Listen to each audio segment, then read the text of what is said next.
8 organes du corps humain survivent après la mort. Cellules de la peau. Croyez-le ou non, votre peau continue de vivre peu de temps après votre mort.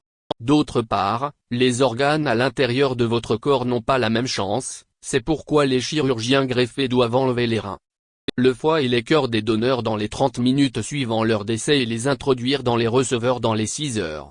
Entre-temps, les cellules de la peau vivent plus longtemps. Les parties peuvent demeurer arables si elles sont prises 12 heures après la mort. Les cheveux et les ongles. Tes cheveux et tes ongles peuvent être longs après ta mort.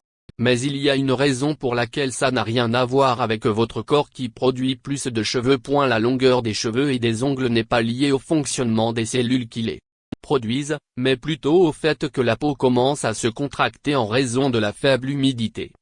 Ce qui rend les cheveux et les ongles plus longs.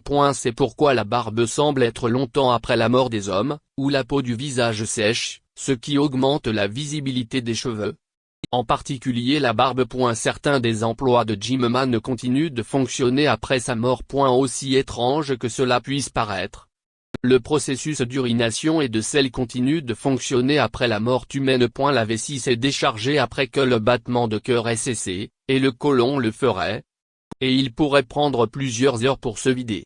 Une fois que les muscles sont détendus, le corps sera libéré chaque fois qu'il est tenu. Le processus de digestion continue aussi. Parce que le corps est en train de mourir. Cela ne signifie pas que des millions de bactéries à l'intérieur sont mortes. Après la mort, le système digestif fonctionne toujours et se nourrit de ce que le corps contient. Les bactéries conviviales nous aident à digérer et à nous nourrir de certains de nos nutriments, ainsi que des bactéries parasitaires qui se nourrissent de cadavres et dégradent les acides aminés. C'est pourquoi, après la mort, les cadavres sentent le gaz de la fissuration des acides aminés, appelés butricine et cadaverine, qui sont toxiques à forte dose. Cerveau. Une fois que ton cœur s'arrête de battre, il est possible que ton esprit sache qu'il est mort.